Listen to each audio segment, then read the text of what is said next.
anybody who's spent any time around a scene has run into this issue. How can you tell the difference between a poser greaser and a real one? Now, greasers are rockabillys.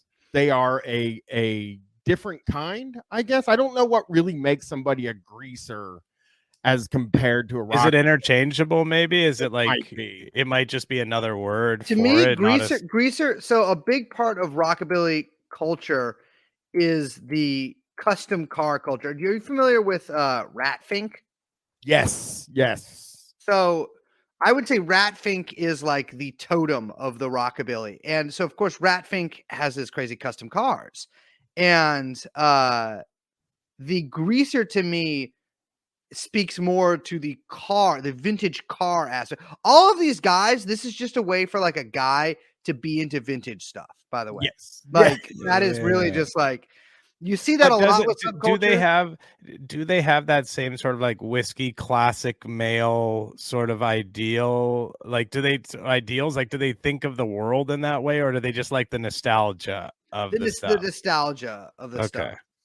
I don't think it really feels like because most of them take great fucking pains to mention that they're also progressive. It's like styles from the past with progressive policy. That's what I was kind of wondering. That's what I was kind of wondering. Chris, I would say that while there is like a 10% of them, possibly higher, that are like basically Nazis, like the vast majority are what might be called like very, very liberal. Okay. Okay. Well, the answer to how to know if you're a poser, the first person says, slapping on a leather jacket and piling up a pompadour doesn't make you rockabilly, and neither does not wearing one. I think for people just getting into the scene, the question should simply be, what is rockabilly? It's firstly one of two things: an attitude or musical genre. I can't figure out which comes first, but attitude surely plays a part in the genre aspect. People who have been in the scene for a long time can tell you don't quite get what rockabilly is about, whether it's how you're suddenly dressing new, wearing white t-shirts, weird haircuts, or whatever. It becomes obvious you haven't earned your chops or paid your dues in the scene. So that sort of answers a question. You can't just pull up one day saying I'm full rockabilly. You got to ease in. You got to start showing up at some of the events, maybe sponsoring some of the other members. I don't know exactly how it works, but you have to do some of the work first, and then you can slowly become a rockabilly. I don't know how you pay your dues. That's a very odd thing. Sometimes, I mean, I'm sure you cats know what this is like, though. Sometimes I'm at the car hop, right? Oh, yeah. And of course, I'm talking to maybe Betty, Delilah. You're having a malted. I'm having a malted, I'm with, of course, Hunko and Borat, who are my two rockabilly male friends, and then Betty and Delilah, the two girls. And I'll see some hep cat kind of rock up in his jalopy, right? Oh yeah. And I can tell this jalopy is straight out of the junk pile. This guy has put no work on the Grease Monkey garage on this custom car. This jalopy's barely running. And I'm sitting there and I'm smoking my vintage cigarettes, right? And they're vintage. They're not so good anymore. Old. They're not so good anymore. The tobacco's kind of gone. It's falling out. Yeah, it's like it's really making me. There's a distinct chemical taste that is unlike the regular harsh, comforting. Yeah, harsh in a way that a Chinese cigarette is. Yeah, I don't know if you ever smoked those, but those are rough. And a guy comes up and he's like, "Oh, hey, what's happening?" Hep Cat's like, "Oh, you greasing, you're jiving." And I'm looking at this. I look at this guy. I'm like, I don't remember you. I don't remember you from the Big Bopper Buddy Holly vigils that we hold every year. Yeah. And I'll ask him. I'll be like, "Okay, maybe you know your stuff. Maybe you know your stuff. How old was Jerry Lee Lewis's cousin that he married?" And he'll be like, "Oh, I don't know, 15, 16, 13, 17. Wrong. 13. Wrong. 13. 13. Everybody knows it was 13. And then, of course, I show him my wrist where my lucky numbers are tattooed. And what is that lucky number? That's 13, right in a pair of flaming dice. They got tattooed on me. Oh, no. That seems in poor taste, but still does show that you are a rockabilly. It does show him a rockabilly. It's a lucky number. It's a lucky number because Jerry Lee Lewis, listen, it's better to fade out than fade away. Yeah, it is. That's better to fade out than fade away. he does mention there.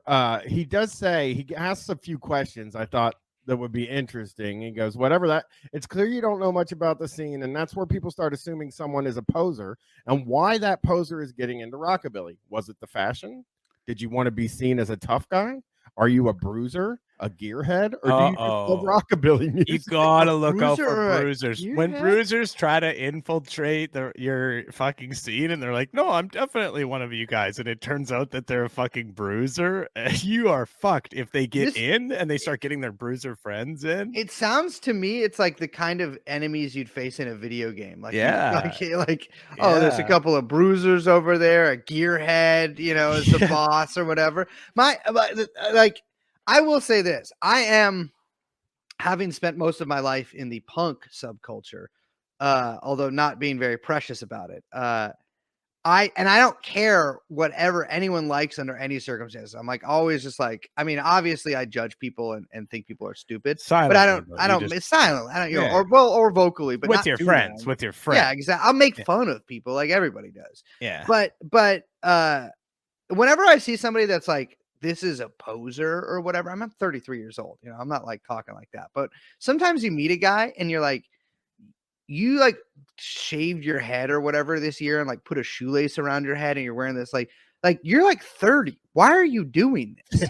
And that's like really my only thing to like I have to be into punk or whatever because I got into that when I was a child, and it's like that's like getting circumcised. Like, no, you're Jewish now. Like why are you making a choice at this age in your life to like do this embarrassing thing? Exactly. Maybe, I guess maybe they were stupid. Maybe they were repressing it though. Do you know what I mean? For whatever reason, they were unable. Repressed, bro. Yeah, you're right. It's hotness. I really think that like a lot of these guys place quite a bit of emphasis on this is what hot guys. Yes. Because they're the only guys I've ever seen that have that kind of I mean, there are guys that are like handsome or whatever, but rockabilly guys feel like they're the like the hottest punks. Well, Chris, like you're just so sexy. You're familiar with James Dean, right? Yeah, of course. Yeah, he's a hunk. He was a big time total hunk, right? Like probably the Marilyn Monroe of guys. Yeah, at that time, yeah. And I think a lot of these guys, like, you ever see those memes that are like, how come men don't dress like this anymore? It's like the Peaky Blinders or whatever. Yeah. This is kind of the American version of like, guys used to have dignity. Like they just wear their white t-shirt to the sock hop. And like James Dean is like the hottest guy of and he died so early, so he never got to be all fucking fucked up at the end where he died in a hot rod too. Yeah. Oh, really? Okay. Yeah, that makes sense. Like, they're all just like, this guy was the greatest guy ever. He probably wasn't, and he probably would have. Who knows what would have happened? But yeah, they look up to him and that sort of great time in American history. I guess, as you said, it's supposed to be white men. It was a greater time for them. Here's a question that you guys might be. Here's a question they asked this guy to prove he's not a poser, not a poster. He is a poster. He goes, do you change your own oil? I know that's got nothing to do with music, and you don't have to be able to rebuild a small block Chevy or own a lead sled, but you should at least be able to find your fuse box. So I see. So this guy's got a pretty concrete, quantifiable way to fucking like. He's like, if you can change your oil, maybe. If not, get out of here. It's pointless too, right? Like that. I guess if you're driving these old cars, it's just pointless to learn how to work on old engines now because nobody's using those. Well, sometimes, I mean, I've never driven a car before, but I feel like, do you have to change your own oil? Can't you get an oil change? Oh yeah, of course, to get an oil change. Yeah, change your own oil. Of course you can. Yeah, no, you go to the you can get it done very easily and very quickly, and it's completely you would need to do it if you were maybe out in the middle of nowhere or something like. But even then, like it would be more saying like, do you know how to do other things? Like if your car breaks down or whatever, that might be something that would actually help you in the modern world.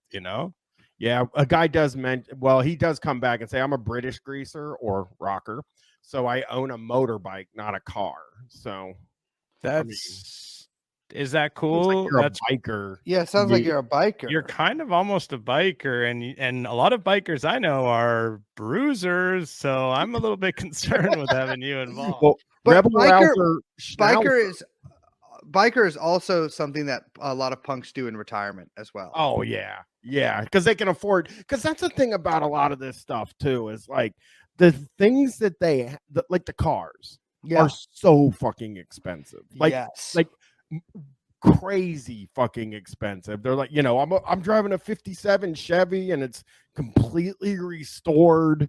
And like, it's like a $70,000 car. And not only that, but like the upkeep on it, those types of, like when things go wrong and stuff, it costs so much. I guess you're fixing it all yourself. And you're but even parts, but boys, it's all worth it when you take that Betty to make out point and you just you slip her cherry red. You slip her a Mickey and pop her cherry, daddy.